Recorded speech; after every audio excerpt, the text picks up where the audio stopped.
Welcome to the Write Your Book in a Flash podcast featuring top business leaders. You're about to see how people just like you have written books to build their businesses. Hi, I'm Janal, your host. I've written 12 books that have been translated into 6 languages. Now I'm busy helping subject matter experts write their books as a ghostwriter, book coach, and developmental editor. You can find more about how I can help you at writeyourbookinaflash.com. Now, let's welcome today's guest, Paul Ross.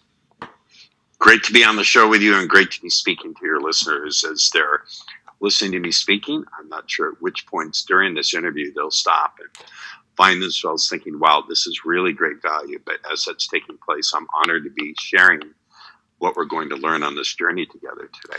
Fantastic. Thank you, Paul. Why don't you tell everyone a little bit about you and what you're currently up to?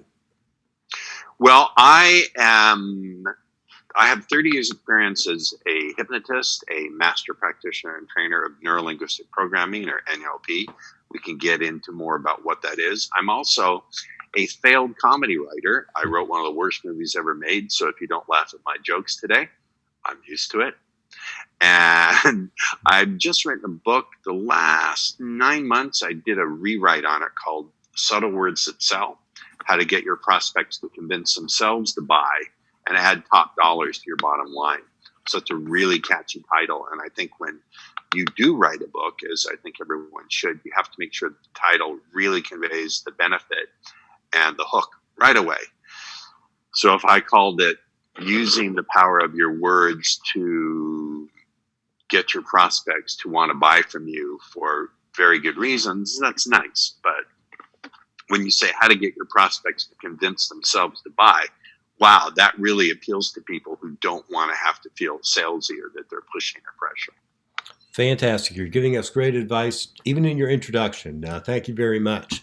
You know, during the green room, we talked about mindset issues. And when prospects come to me, and especially a lot of people probably listening to the show, they don't have the confidence to write a book. They say things like, well, there are 50 other books on this topic. Who am I to write this book, even though I know a book will help me? What would you say to them to convince them and to adopt a better frame of mind so they can write the book? Because they do there's have a couple of things. A couple of things. First of all, you have to have a book. There's no absolutes in this world, but it really helps tremendously.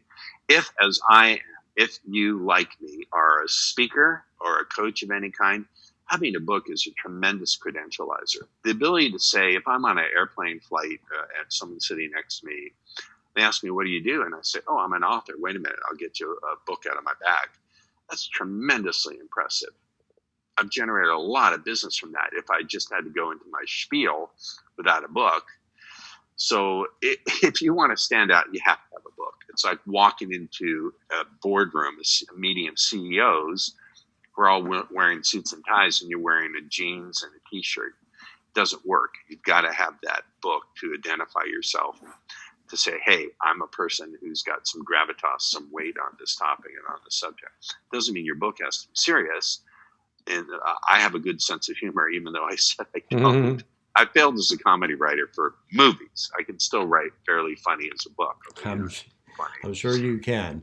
Cool. So how do we change the mindset? Well, this is very interesting. I have some unique insights into this. See, I started my career 30 years ago, of all things, as a dating coach.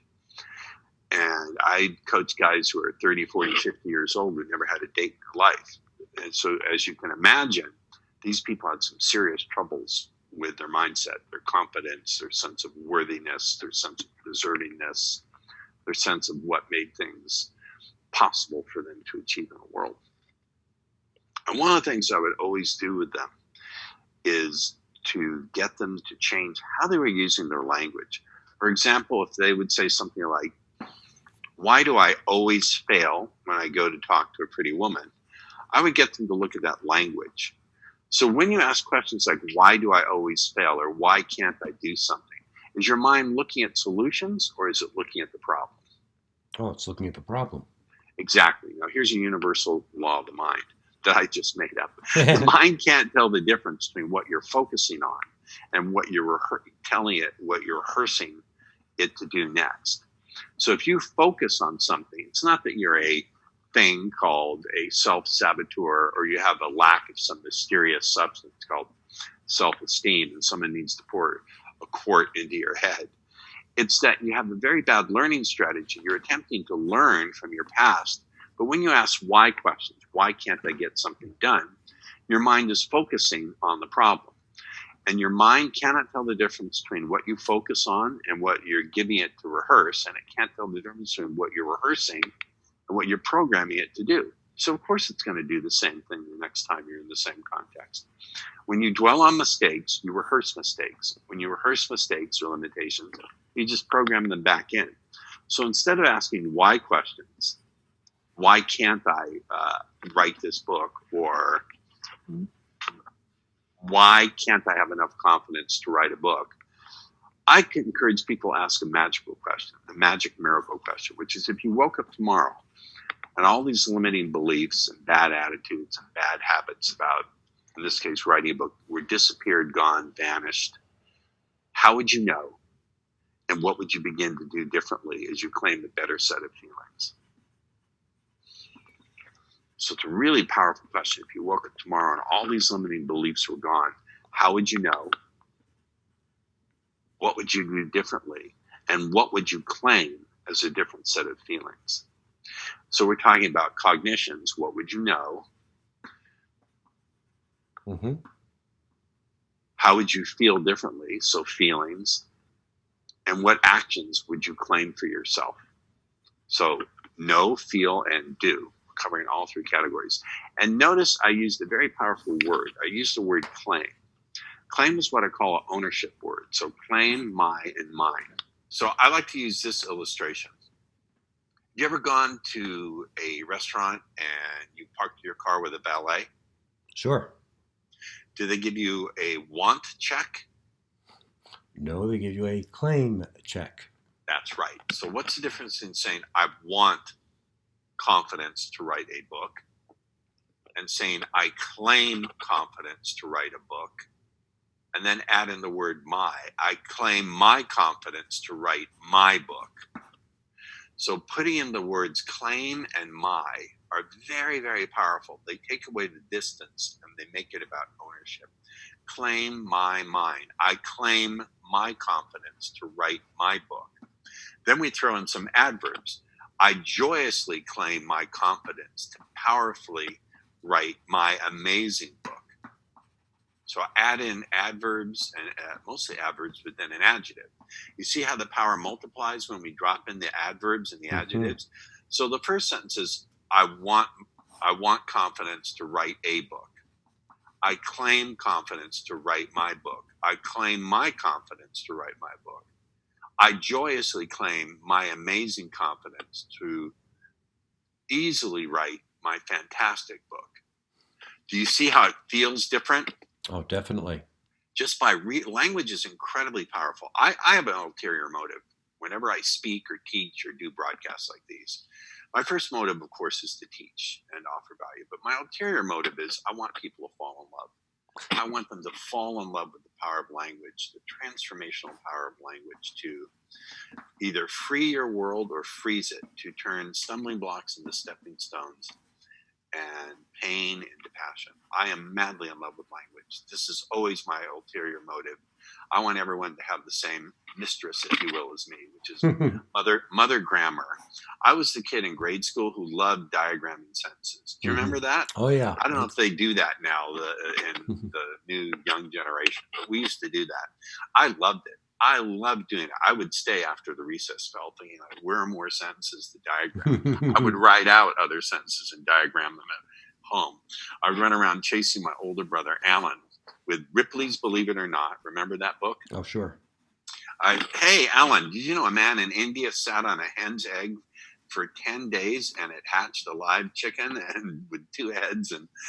And then I would also run around with sentences I diagrammed. I drove him up a wall. That and I broke my little brother Stevie's toys. So I alienated both brothers, but we're close to this day. Okay. So now that people have gotten over their inabilities or their fears of writing a book, let's talk about your books and how you've used your books to market yourself and use your books as a big business card. After the book is done, what do you do to get clients from your book? First thing I do is I put it on my speaker webpage Mm-hmm. so people can see that I'm an author. But the second thing is when my assistant sends out queries to event coordinators, we also will attach a PDF picture of my book. You understand? Mm-hmm. And they'll say Paul is a speaker, trainer, and author of the book, Subtle Words That Sell. And then there'll be a PDF picture in the email that goes out. It's also part, I believe, of my one sheet for podcasters. Mm-hmm. I believe you saw it. Sure. It should have been in there if not. So I use it in that way. And then also if I'm networking, I'll say, oh, give me your text this word to this number and you can get an e-copy of the book. Or you know what? I have a couple right here in my bag. I always do my very best. I have 50 of them. I just got a box of 50. I always keep 50 books laying around. And if I'm going to the networking event, I'll stick 10 in my bag. Do you find that people want the hard copy or do they want the electronic copy? They want, if I meet them face to face, they want the hard copy for sure. So people But will if take it's the over, copy if it's and over, yeah, hold if it it's around over for the this, next hour. Mm-hmm. yeah, if it's over this, people want it instantly. So if they're watching or listening to a podcast, they want it instantly. They want the electronic version. But if they're meeting me face to face, then they want the actual book. Mm-hmm. Great. Does that make sense? Oh, definitely. How else do you use the book in your marketing? Well, sometimes when I give a talk, if I'm pitching the event coordinator, I'll say, look, I'll tell you what, I'll also bring copies of the book for all your guests. And what we can do is normally they sell for $15 on Amazon. I'll sell you 50 copies for $5. I'll sell you 50 copies for $5 each. So it's another $250, but everyone there will get a free copy of the book. You can roll that into your budget, can't you? Mm-hmm. So I get a little bit of extra money. Just I'm not there for the money, but it also credentializes me. And by the principle of reciprocity, oh, wow, Paul is adding value. Paul is giving something to us. It makes me appear that much more valuable as a speaker to the audience. Definitely. And it makes the event coordinator look better. And when you're booking speeches, the number one thing is event coordinators want to look good. Mm-hmm. So That's just how it goes. Right. How else do you make event coordinators look good? I'm a hell of a great speaker. Without a doubt. Any other tips on how to make event coordinators look good? You better deliver what you say you're going to deliver. Be easy to work with. Do not be a prima donna. Show up early. Mm-hmm. Show up early. Champions show up early. That's one thing I learned from a terrible self-improvement seminar that wound up kicking me out. I hated it. But the one thing I learned that they said is champions show up early. Mm-hmm. Hey, I'm just curious. You mentioned you wrote a movie. Is this a movie we've heard of, or? God, I hope not. You're really going to make me tell you. You can watch it with someone you hate. Or if you want to break up with someone, make them watch this movie with you and say, I love this movie. Let's watch it again and again as our love grows, darling. The movie is called They Still Call Me Bruce. I begged them to take my name off it, which they did. They left in 3 of my scenes. Some critic, I don't remember who it is, called it a cinematic train wreck. And someone else called it a celluloid abortion. So what's the Hollywood process like? Is this something that you wish you could go back to, or never? Oh my God, that's like asking a squirrel that got ran over, do you want to be roadkill again? Do you want to be reincarnated so you can be roadkilled again? No. What happened is I was writing jokes for a stand-up comic, and he got the opportunity to form a production company and create his own movie based on a script. So I wrote it for him in like 10 weeks for $750 a week. It was the most money I'd ever seen in my life. I remember calling my mom and said, Mom, I'm financially independent. I'll never have to worry about money again. It was the most money I'd ever seen. I was a very young man. It was in my late 20s. And so it was a lot of money for me. Mm-hmm. Okay. Do you self-publish your books, or do you go to a publisher? Yes, I go through Amazon. Now it's KDP. Mm-hmm. Mm-hmm. Amazon KDP. Yeah, I would never go to the publisher because, first of all, publishers will let things languish. This is my experience. I don't want to contradict what you say. Mm-hmm. My experience is publishers, unless you're, look, if you're Stephen King or what's the name of the J.K. Rowling, if J.K. Rowling said, I think I'll do another Harry Potter book. Give me a $5 million advance. They would run. They would race through traffic with that check to get her to write that book. But otherwise, it's not happening. Mm-hmm. And frankly, this is my experience. There's not a lot of money in books. This is my experience. I'm just sharing my experience. That's not what I wrote the book for. Why did you write the book? I wrote the book to express my ideas, first and foremost, because I had to tell the world what I really think. And I really think I have something new and unique and a different way of looking at sales. And also, again, to credentialize myself. I knew as a speaker that I had to have a book. Thanks. I'm just taking notes here. This is great information. Good. As we're wrapping up, there are a lot of sales books out there, and I know that you said yours is Do It Unique, which is great. But I know a lot of my prospects say, there are only 50 books or 5,000 books on leadership or management or time management or networking or just name the genre. It goes on and on and on.